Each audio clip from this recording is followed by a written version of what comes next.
welcome to Q&A with Jill Andrews. This is me, and these are your questions. We got so many amazing questions, so I'm going to be breaking it up into a few different sections, a few different videos, but here are the first 5 that I chose. All right, first question, drum roll. First question by my friend Guy Capecelatro III. That's an amazing name, isn't it?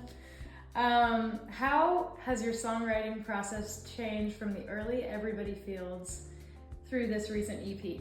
So for those of you guys that don't know, the Everybody Fields was my first band that I was in from 2004 until about 2009. And I would say that my songwriting process has changed just because I've just matured a lot. I've been writing a lot of, I write a lot about life experiences, which I guess I kind of did in the Everybody Fields too, but also kind of like fictional things as well back in the day. And also, fun fact, in the Everybody Fields, I sometimes would start a song and then send it to Sam Quinn, who was my my partner in the Everybody Fields, and he would finish it. So we did it like that. We never really wrote songs in the same room, but I would start something and he would finish it. So that's one really cool fun fact. All right, great question, Guy, thank you. Next one. This one is by Lanny Cadle. I hope I'm pronouncing that right. Lanny, I was wondering if you were kin to actress Julie Andrews. I love this question so much. The hills are alive with the sound of music. I wish I was related to Julie Andrews. I am not, but I am a huge fan of hers, for sure. Okay, next question. Thank you, Lanny. Some strong tape on this one. All right, Jeff Rosenbaum. Hello, Jeff. What kind of bass is that in the song Big Feelings? Is it a Hofner? I love that plucky sound. All right, Jeff, I am going to actually call my friend Mark Campbell, who played the bass on Big Feelings. Danielle, can you hand me my phone, please? We're gonna call him right now and see what he has to say, because I don't know. Mark is also a co-producer on the album, and so he's a great friend. Let's get him on here.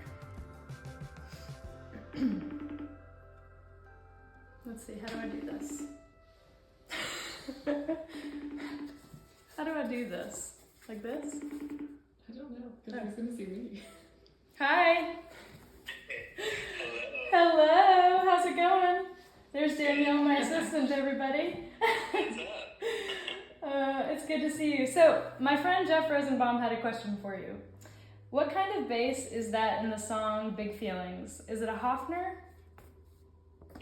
It's not a Hofner, but it is, it's this guy. I have it right here. It's this little guy, just this little Mustang, that I bought from my friend Jeff Duncan a couple years ago. My favorite Kiwi, my favorite New Zealand transplant. But it has, like, Hagstrom pickups, I think, in it, and some flat wound, so it's a modded little surfy bass that just has kind of a Beatles like punchy thing, and it just felt so right for that McCartney-esque thread through Big Feelings, and I love it. I love that. Yeah. Awesome. Thank you, Mark. Yeah. Good to see you. You too. Okay, bye. All right, see you guys. Bye. Okay. All right. Thank you, Mark Campbell. Mark Campbell and Peter Grunwald produced my new EP, Big Feelings, and they did an amazing job. Mark played he played all the bass, and he played a lot of guitars and other funky stuff like synth, and Peter played like all the piano and yeah, a lot of things. Sang all the VGBs. So, okay, next question. This one is by @GaryBall5230. Would really like to hear about your songwriting process on My Own Way, the song that hits the heart. Oh, and he also asked about Old Scars too, I believe. So the songwriting process on Old Scars was, I met a man when I was at a venue one night, and he and I were talking. He was like taking out the trash, and he and I were talking, and he was asking me what kind of music I play, and I was telling him about it, and he told me that he had moved to Nashville to become a musician, and I was like, oh, that's really cool, how's it going? And he was like, it didn't work out for me.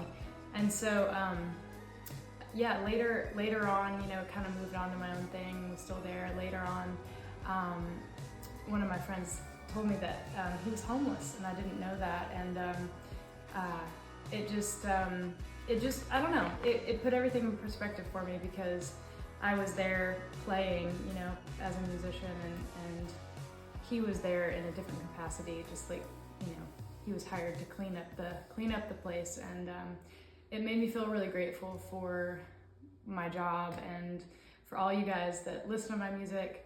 And I wanted to write a song for him, because he's a really sweet guy. I see him around town, and he's got one of the biggest, sweetest smiles.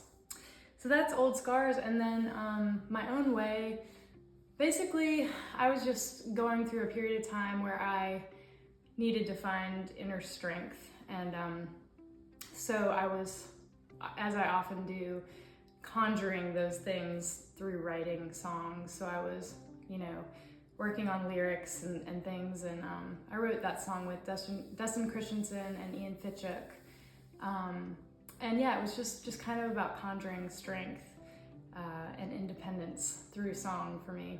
So thanks for asking those questions, Gary. All right, next one, Uriah Greer. How do you balance the creative process with everything life throws at you? That's a good question. I mean, I think one good thing about being a creative person and having a job like mine is it's really flexible.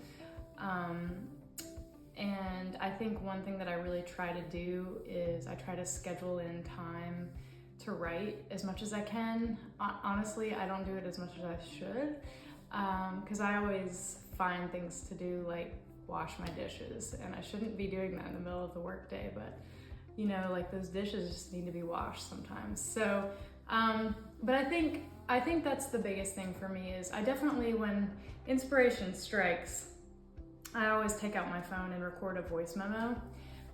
That is super, super helpful, because then I can, even if I'm like in the middle of the interstate driving or whatever, I can come back to it when I have a chance. But I think also like intentionally scheduling in time has been super helpful. Even if like it's 2 hours and I sit there and I have no ideas whatsoever, I know that something will eventually come if I just keep working at it. So, all right, that is the first installment of Q&A with Jill Andrews. Thank you so much, and can't wait to answer the rest of your questions soon. All right, bye everybody.